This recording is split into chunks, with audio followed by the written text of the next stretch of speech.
Hello, humans, and welcome to another episode of Gen X Gamer, the FTC. I keep telling you guys about the FTC. They don't mess around, and today they dropped the hammer on Epic Games and Fortnite specifically.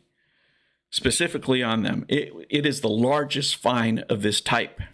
Now, why do I follow these things? First of all, let me say I'm not a financial advisor.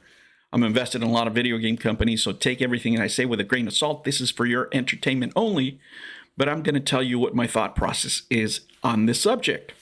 Now, the reason this interests me is because, I own, as I've told you before, several stocks, right? And some of them use these type of mechanics. Let me show you first their statement, because whenever, these companies get fined, especially large companies, you have to get ready for that.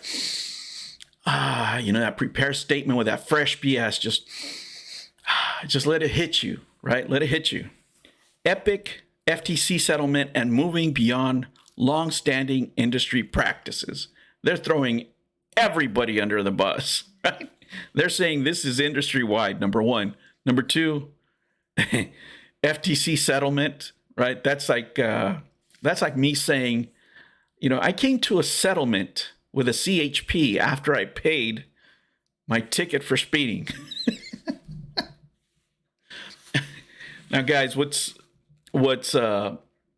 important about this, number one, is that it's the highest fine of this type that the FTC has ever made. Number one. Number two, they are letting the government distribute the money back to the customers. So you out there, you, this might be your opportunity to get a little bit of that V-Bucks money back. I don't know how many V-Bucks I bought in my lifetime, for my grandkid. I'm sure his parents have bought even more, so I don't know what your situation is. Maybe you spent more than me, but it looks like we might be due a refund here. But why is this? There's several things that the government noted, and they actually address them here. I'll just take you over some. It looks like they were making it harder for people to get refunds. There was also some child privacy concerns. But let me show you some of the things he addressed here. No pay to win to pay progress. No paid random item loot boxes since 2019, according to them. Self-service refunds. So some customers apparently were complaining that when they asked for refunds of things that the kids had bought and they didn't want, their accounts would get locked up.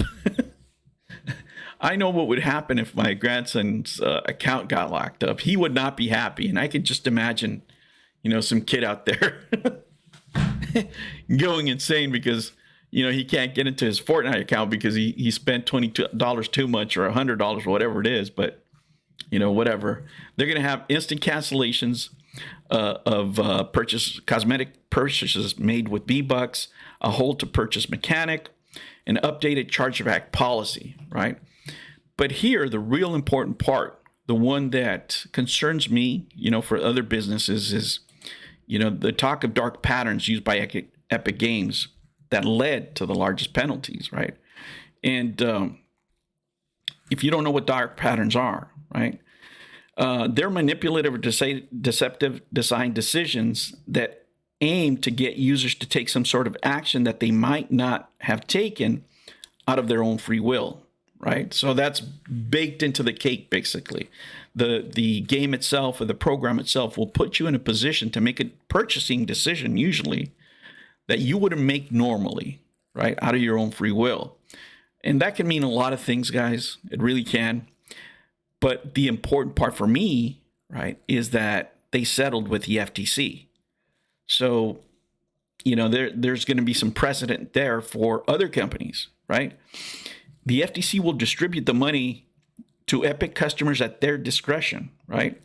So they get to decide how they're going to, basically cut the pie as far as these fines. And let me tell you, what am I thinking here? What am I thinking business-wise? First of all, I'm thinking about my other stocks.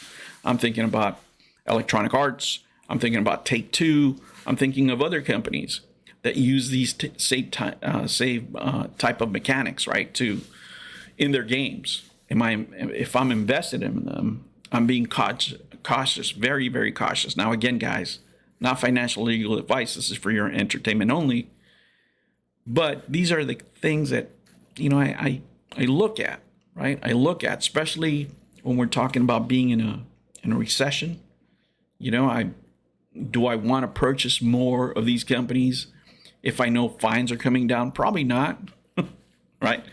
Because as soon as the fines come down in public traded companies, which Epic is not, it's still sole proprietorship as far as I'm concerned. It's LLC, whatever it is, you can't buy stock in it, or I would have already. Everybody would. It has a different effect on these companies that are publicly traded, right? So I really want to watch out for that. That's the reason right now I'm really just waiting for this crash. I'm waiting for the recession, one of the reasons I don't talk about investments a lot anymore is because it's not the time for investing. There are different strategies that you can use, but they're long term, right? Nobody wants to hear wait. When it comes to investing, everybody wants to hear buy this and by tomorrow you'll be rich, which is completely insane. That's not the way investing works. It's not gambling. It's not buying a lotto ticket. Investing is a skill, right? And sometimes it's an art for some people. But these are the kinds of things that I look at, guys, in business, whether it's in this business or other businesses, because it really does determine my long-term investing strategy, right? That I use or that I'll bring up with a business professional, right? An investment professional. And again, if you need financial advice, seek the advice of a professional, right? But these are the questions that I would have. What are the ramifications? How is it going to affect the company long term? Now, these are huge fines, guys, absolutely huge.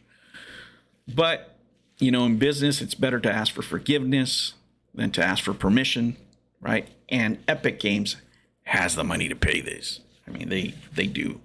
This company's made billions and billions and billions of dollars. So they're not strapped for cash, but maybe some other companies, like if you're investing, let's say, into a company that is not worth that much, right? That a significant hit would actually cripple the company, then, you're concerned. A company that has a lower market cap, for example, or a company that every game that they own uses this mechanics. I don't know where it's going to end, but definitely the FTC and the government is really looking at these things, right? And I'm sure that I saw a certain menu for an upcoming console that might have this type of mechanic, but I'm not sure. I don't remember. I'm sure you can guess who I'm talking about. Guys, I will catch you on the next one. Stay tuned. I have some more Atari news later on tonight, but first, I've got to have some dinner. Catch you in the next one. Make sure you like and subscribe if you like these kind of videos. Take care. New videos every week. Make sure you don't miss out and subscribe.